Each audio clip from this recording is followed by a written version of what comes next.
Tere, on tohutult hea meel viia teid taaskord järjekordsele pildiga podcasti rännakule Eesti Juuksurite Ühenduse poolt ja täna on meiega tulihingeline Sebastiani fänn ja noaga lõikuste fänn Liina Hekk, et saame temaga veidi lähemalt tuttavaks. Ta on just valmis saanud ühe põneva videokoolitusega, mida saab ka Juuksurite Ühenduse lehelt näha ja ise kohe järgi katsetada, aga Liina, räägime lähemalt, et kuidas sa üldse juuksurimaailma jõudsid?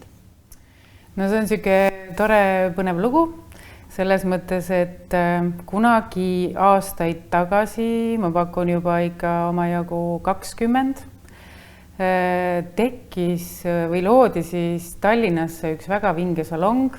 Eestvedajateks olid siis sakslased ja täiesti uue kontseptsiooniga salong. Ma ei olnud mitte iial hoidnud kääre käes, kammi käes, ma ei ole käinud Eesti koolis ja sattusin siis kuulma, et selline salong tehakse ja astusin täiesti tänavalt uksest sisse ja sattusin kohe selle salongi omaniku nina alla, ütlesin, et kas te mind võtate, ma tahan väga juuksuriks saada ja täiesti üllatuseks ta tegi selle hullu vea, et ta võttis mind tööle ja võttis enda kõrval nii-öelda õpilaseks. Nii et minu tee juuksuriks on alanud täiesti teistmoodi kui võib-olla klassikaliselt paljudel teistel. Vot see on väga põnev. Ja. Mulle alati meeldivad need lood, kus ei ole see klassikaline koolist alguse saanud. Aga täna ma tean, et tegelikult oled sa ikkagi enda paberid ka ju korda ajanud, et tase 5 on see, mis on sul olemas. Selles mõttes küll, et ma õppisin Saksamaal koolis. Mind saatis siis tolleaegne salongi omanik hoopiski siis Saksamaale kõigepealt kooli, siis ma õppisin seal, siis ma käisin veel Vella stuudios Darmstadtis õppisin ja hiljem muidugi tegin ära nii-öelda nagu eksternina ka Tallinna kooli juuksuri paberid, nii et mul on olemas ka täiesti et sa ikkagi kohe ja mul on koolitunnistus tegelikult olemas, aga ma ei ole seal koolis päevagi nii-öelda pingi taga istunud. Et ja hiljem ka siis 5. tase, eks ole, ja hästi palju nüüd koostööd oleme Juuksurite Ühendusega teinud ka, siis võtan vastu kutseeksameid ja ütleme, et see on minu siukene passion on see juuksemaailm täiesti. Sa tõidki juba sisse selle eksamite vastuvõtmise ja ma olengi nagu kogu aeg imetanud, et sina oled alati nagu pundis, et tegelikult see ei ole lihtne töö igapäevase salongi töö kõrvalt, et see kirg paistab kaugelt välja. Jah, see on tõesti selles mõttes nagu päris keeruline töö, samas kogu aeg on teiste pealt õppida. Samas isegi, kui ma võtan neid eksameid vastu, ma ise arenen päris palju edasi. Ja teine on selline nagu missioonitunne, et kuna minul läks tegelikult väga hästi, ma sain hakata tegema seda tööd, mis mina tahan teha. Et see töö ei ole minu jaoks nagu töö, ta on mulle nagu hobi ja mul on tunne, et ma saan tagasi anda teistele, kes praegu seda õpivad ja teha siis kas võtta vastu neid eksameid või koolitada, et ma teen seda tõesti nagu hea meelega. Aga see tähendabki seda, et sinu igapäevane töö siis ei olegi ju puhtalt ainult klientide teenindamine ja nendele lõikuste ja kaunite värvide pakkumine. Et kas sa nagu ise oskad kuidagi ära jaotada, et kuidas sul see aeg siis selle töö ülesannete peale jaguneb või võib-olla avad natukene lähemalt, et mis selle juukse lõikuse ja värvimise juurde veel kuulub? No selles mõttes küll, et kuna ma juhin veel suurt salongi, siis sinna juurde tõesti käib nagu ühel väike ettevõtjal ju kõik muu ka, eks ole, et alates oled sa koristaja, turundaja, mida iganes personalijuht on ju, et kõik need tööd sinna juurde ja loomulikult siis ka need nii-öelda ühiskondlikud kasulikud tööd nagu siis koolitused või siis eksamite vastuvõtmised ja sinna juurde ka klienditeenindus, sest ma leian, et sellised juuksurid, kes on tegevad, on koolitustel, eksamite vastuvõtmisel nagu palju pädevamad ja paremad aru saamaks, mida siis tegelikult see juuksuritöö päriselt tähendab. Et nii nagu ülikoolides, kus lektorid on ise praktiseerivad, on see loeng kindlasti palju huvitavam ja palju enam andev kui see, kui ta on lihtsalt ainult lektor.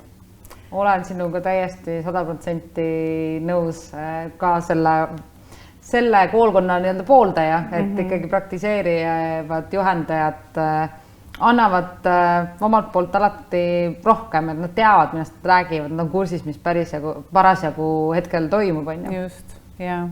Et alati sellest üksi raamatutarkusest jääb väheks, et see praktika ja tohutult palju, juuksuriamet selles mõttes on nagu väga huvitav, et meil on nagu pidevalt võimalik edasi areneda ja kogu aeg tuleb midagi uut ja kas või kolleegide pealt midagi õppida või kas või õpilaste pealt midagi õppida, et selles mõttes on niisugune põnev amet.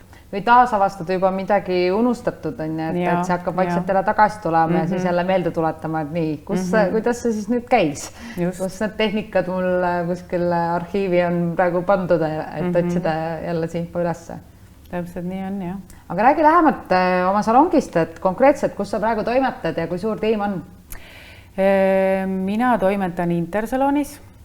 Et meie salong on tegelikult väga pika ajalooga, me töötame juba pea 25 aastat ja selles mõttes mina olen seal eesotsas olnud nüüd 10 aastat, et enne seda olidki siis tegelikult need sakslased olid salongi omanikud ja nii me siis juuksuritega tegime, nagu võtsime salongi nii-öelda nagu üle ja nüüd siis rannin mina seda salongi. Aga meie tiim on päris suur. Meil on, ma pean alati mõtlema, et mitu inimest, mitu juuksurit, palju meil on, et meil on seal, ma pakun 7 juuksurit, siis meil töötab veel kosmeetikud, meil on täielik ilusalong, et on siis küünetehnikud, teeme meigid, kehahooldused, näohooldused, et kogu siis see, mida siis üks ilusalong nagu pakkuda võib. Kõik ilurituaalid saab teie poolt. Et me oleme praegu asume Rocca al Mares. Meil on tohutult ilusa merevaatega salong. Baltikumis teist sellist ei ole. Mina olen käinud vastab tõele, väga ilus vaade on. Ja, et selles mõttes see on üks osa võib-olla, et me tahame väga mõnusat emotsiooni pakkuda, lisaks väga kvaliteetsele teenusele. Tahame me seda, et klient tõesti nagu astudes salongi saab sellise zen-tunde ja lisaks, et tal on väga ilus värv ja väga professionaalselt lõigatud lõikus, et tal oleks ka selline enesetunne nagu pärast hea. Et see on meile hästi tähtis klienditeeninduse juures, et me tõesti soovime, et kliendid lahkuksid selliste täiesti rahul olevatena, et kui nad on enne tulnud võib-olla kuskilt jooksujalu ja keegi on kedagi sõimanud või liikluses midagi halvasti läinud, siis peale seda protseduuri ta ikkagi lahkub sellise mõnusa lõõgastunud tundega oma ilusa värvi ja lõikusega. See on küll väga soe ja mõnus selline lisa, mida ma arvan, et iga klient tahaks kogeda, et sa saadki korra ennast välja lülitada selle päeva jooksul.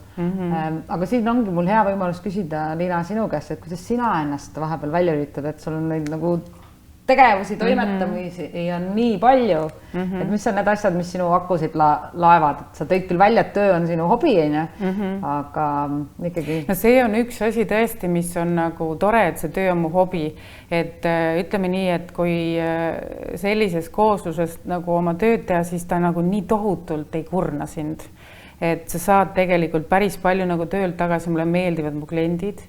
Mul on võimalik kohtuda, ma ei tea, mis elualadelt inimestega ja rääkida nendega samal ajal, eks ole, saada hoopis huvitavamaid tuttavaid, eks ole, läbi selle.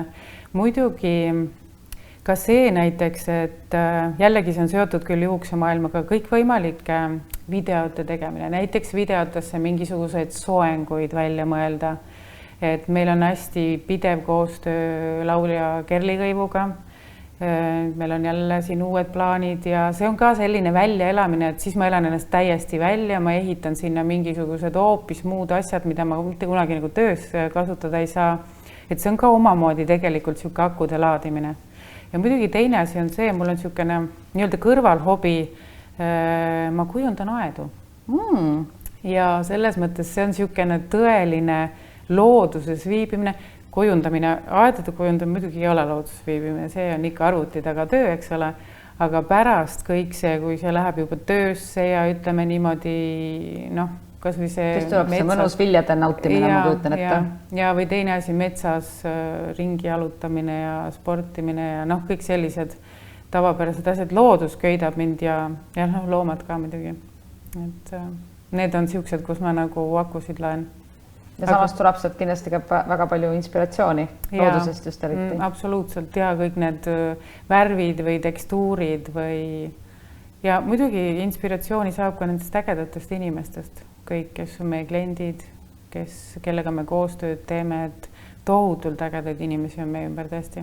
Aga kui sa mõtled just juuksuri eriala nurga alt, et kes on olnud sinu kõige suuremad eeskujud või mentorid, et kes just nagu eriala poole pealt on andnud kas mingi tõuke või olnud just kuidagi inspiratsiooniks või andnud nagu sellist mingit uut hingamist või tõuget juurde? Kuna ma kuulun juba hästi pikka aega Sebastiani artistic tiimi, meil on siis igas regioonis võetud siis juuksurid, kes siis koolitavad teisi juuksurid, aga samal ajal koolitatakse meid, siis näiteks Shay Dempsey, kes on siis Sebastiani artistic tiimi nii-öelda art director. Tema käe all olen ma õppinud ja tohutult palju sealt inspiratsiooni saanud. Meil on seal veel väga palju inimesi, kes jagavad oma siis nägemust või kelle töid vaadates ma saan inspiratsiooni. Noh, üldse tõesti neid selliseid teisi väga tugevaid juuksureid või värvijaid. Samas ka arhitektuur mulle väga meeldib, et tõesti käies kuskil, ma ei tea, Roomas või Los Angeleses kuskil näiteks Getty Museum, kus on nagu tohutult kihvt arhitektuur, noh üldse sellised Tallinna vanalinnas nagu, no igalt poolt saab mingisugust sihukest inspiratsiooni, kui tahaks seda nagu juukse maailma nagu üle viia, et kui sa oskad tähele panna natuke vorme ja detaile ja värvida mängu, et siis seda saab inspiratsiooni on. Ja tohutult on seda igale poolt, mis siis tuleb läbi enda nagu lasta seedida ja siis lõpuks nagu panna kuhugi vormi. Kuidas sa praegu hindad? Kas see juuksuritöö ja see inspiratsioon on midagi, mis kannabki sind nagu veel täiesti teadmatu aja, et paned ikka täiega veel edasi või on vahepeal mingid mõtted ka, et äkki ühel hetkel teed mingi kannapöörde? Ma mingi hetk tegin selle kannapöörde selles mõttes, et kui ma hakkasin õppima tegelikult maastikuarhitektuuri, siis ma kohati mõtlesin, et ma ei tea, kas ma ikka tahan enam juuksur olla, aga ma ikka olen väga tugevalt jälle selle juuksuriameti juures tagasi ja noh, ma arvan, et see ikka vist on selline, kuna ma teen nii palju erinevaid asju, et ma ei tee nagu ainult, eks ole, ei võta ainult kliente vastu, vaid ma teen nii palju erinevaid asju juurde, siis see on täiesti piisav, et mul oma siis eneseteostust nagu saavutada või olla nagu siis selline rahul sellega, mis ma teen. Ta pakub pidevalt uusi avastusi. Ja uued väljakutsed ja asjad, et nagu igav ei hakka, tõesti. Seda on rõõm kuulda, et on teisigi hunt kriimsilmu, kes tegelevadki mitme asjaga, et eks sellel on ka omad plussid ja miinused, eks ole, et teinekord on ka palju asju, et liiga palju asju, aga samas ma jõuan ise alati ka selleni, et kui oleks ainult üks asi, siis ma vist ei oskaks ka. Ma arvan, et see ongi siuke inimtüüp. Et osadel on turvalisem, eks ole, teha nagu rahulikumalt ja mõnedele kindlasti see rahulikus ei sobi üldse.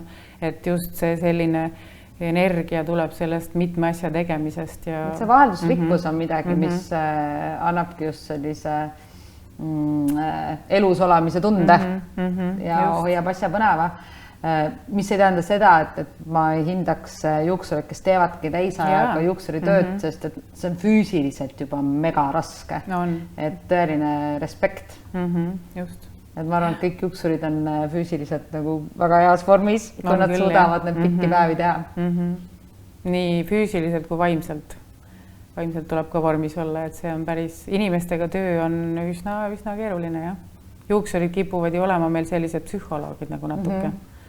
Et osata nagu ennast ka selle juures hoida, et tihti kliendid räägivad võib-olla rohkem, eks ole, meile kui oma parimale sõbrannale. Ja kuidas seda mitte siis kaasa võtta ja ise mitte liiga palju läbi elada.